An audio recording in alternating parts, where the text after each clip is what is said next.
Now let's talk about that famous untucked moment. You, you, you, you, at the end of the day. That was literally when I was like, well, I'm not winning Miss Congeniality. No, that was definitely a big moment for me, definitely. It's a lot of emotions going on. It was definitely my first time that I had seriously got like read the house down on the show. It was really bad. And me and Aiden had really bonded at that point because we both come from small towns. We both not like the big city girls or whatever. And we had conversations off the side about things like, girl, we gotta stick together, we gotta stick it out, da da da. We gotta prove something for the small town girls that we can be just as fierce too. And so I was really bonded with her, and then just seeing the girls week after week, really after the nap that was heard around the world happened, the girls kept coming for her, and it was just like girls just really like, mind you, I knew I was about to be in the bottom. I knew from the way the critiques panned out, I knew it was gonna be me down there. So I was like, literally, I'm in a bad state of mind on my own. But this is my home girl. I'm not gonna let y'all like all project your insecurities because that's what they were doing. They were not bullying. They were not bullying. It was definitely, the competition is a pressure cooker, and they were definitely projecting their insecurities onto her because I feel like some of them thought that they are stronger competitors than she was, and to see her like doing somewhat better than them in the competition was really gnawing at them. So they were really like going after her, and then it was just her versus them, and I was like no, we're gonna just shut this down right here because it was just a lot of like no reason for it. Like she didn't tell the judges to make her safe. She didn't do that. That was the judges. They did that on their own accord or whatever. They saw something in her performance that they didn't see in ours. Flat out, period. Right. And that was kind of out of character for you. That emotion had really built up, and you just had to tell them where they had to do. Sometimes you just gotta speak up. Sometimes you have to you gotta use what you got to get what you want, and you gotta use the voice that you've been given. And sometimes it might not be the popular thing to do. Sometimes it might not be in line with your normal character, but it still needs to be done. You know, sometimes you just gotta let a bitch know. No, calm down. Focus on what you're doing. You'll probably be doing more successfully at that, period. Did you love, how did you feel about your final lip sync with Jada? It must have been tough because she was the closest to you. Definitely at that point, she definitely was the closest one to me. Oh my God. It was such an emotional ride. First and foremost, it was my fourth lip sync. In my heart, I feel like it's going to be me. And there was no way in my mind I could justify like me wanting to stay over her. I was like, she's literally been killing it. She's someone I look up to. I don't think I could send her home even if I wanted to. I love this girl. No. And she definitely was like, girl, if you send me home, you just send me home. I was like, girl, no. But I'm going to entertain. Like, that's just my thing. I felt like it was my time. My jig was up. But I was like, you're gonna slay it. I'm gonna slay it. You're gonna stay. I'm gonna go home and be fierce on this couch so I get some rest. Cause bitch, I'm tired. I bet by that time you were really tired. Yeah, I was exhausted. I didn't realize how tired I was until I got back to my bed. I was like, oh God, I stayed in the bed for 3 days. But no, it was really hard lip syncing against her. She killed it though. She deserved to stay. She truly did. No, like, I joke with her literally all the time, like, bitch, you took my $100,000. But she deserved it. She deserved it. She deserved to stay, and I'm happy. And honestly, I literally told her, I'm happy it's you that sent me home. Mm-hmm. Like, literally, I whispered to her as I was walking, right before I walked off, I'm like, I'm happy it was you.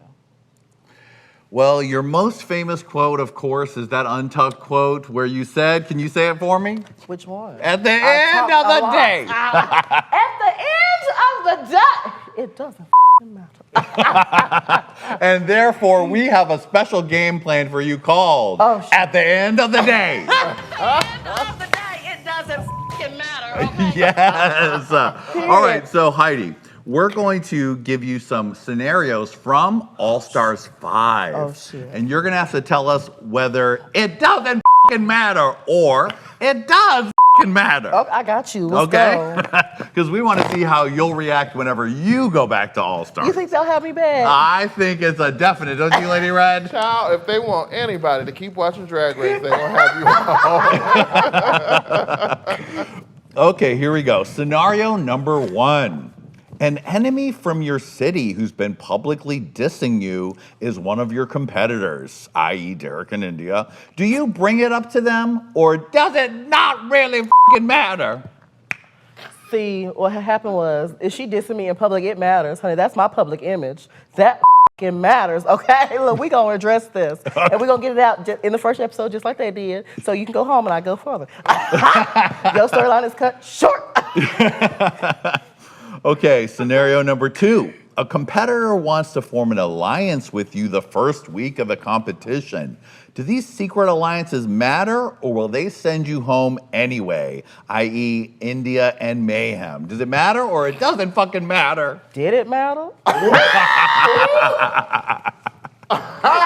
I think it depends on who it is. I think the first week is too soon. The first week is too soon to be making alliances, honey. We don't know how strong no one's gonna be by the end of the season. Because you could end up like linking up with one of the weaker girls and you really have to carry her. And don't nobody wanna do that? But yeah, I think it doesn't matter. It doesn't matter because you just don't know how everything's gonna shake loose. Right, so it doesn't fucking matter. It doesn't matter. Scenario number 3. A competitor tells you they wanted to get a whiteout to send you home instead of one of the bottom girls, but they didn't. Does it matter?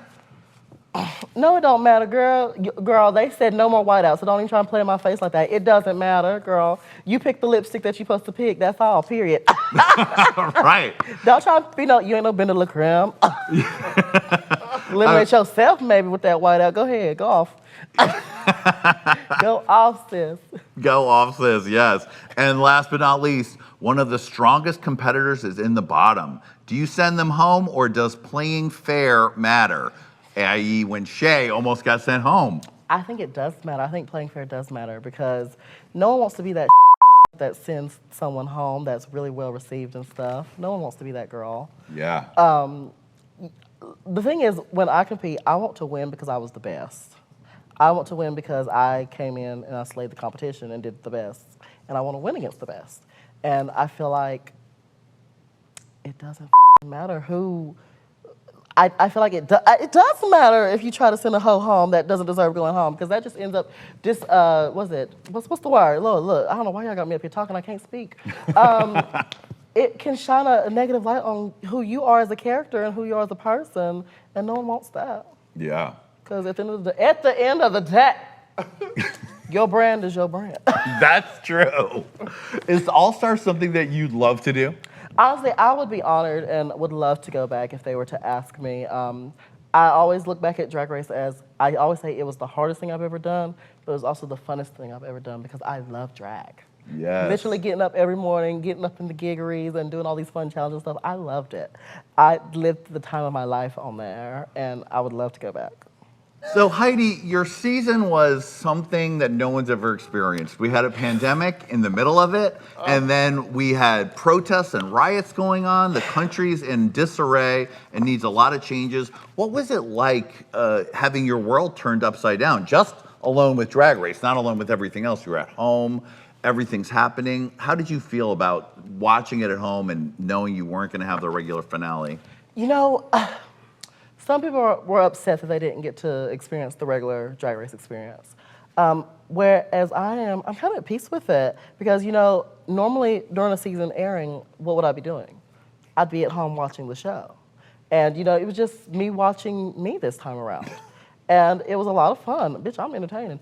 And, and I just enjoyed it. And honestly, it allowed me to really connect with the fans a lot more because usually you'd be busy traveling, working gigs. You can't really get online, go live, and really socialize with a lot of the fans. I literally know many of my fans on a first name basis because I talk to them like almost on a daily basis. But I feel like it was okay, and it was an easy transition for me because I'm really a hermit. I literally stay at home all the time if I'm not working gigs anyway, so it was just more of the regular, just with more love from the fans, so it really felt good there. It definitely, during the time that it was happening, a lot was going on, Right. but I like to think of the show as it was like a ray of light during all the dark times that we were going through. Yeah. So I think it was definitely the right time for it to air because it was able to really cheer up a lot of people during all these things. Yeah, we were having a really rough time. Riots, the Black Lives Matter movement was really coming to the forefront because of all the murders by the police. Yeah. What were your feelings on that? You know, being someone that is of color, if you couldn't tell, being a queen of color, it definitely was hard to watch and see all these things happening to my people. And these things should have been taken care of years ago. This should not just be happening now. It should have happened a long time. There was no reason for it to wait till this.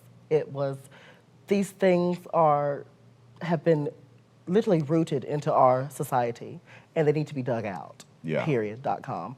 And I'm happy to see that it is happening, but I'm disheartened to see that it took so long for it to happen. Exactly.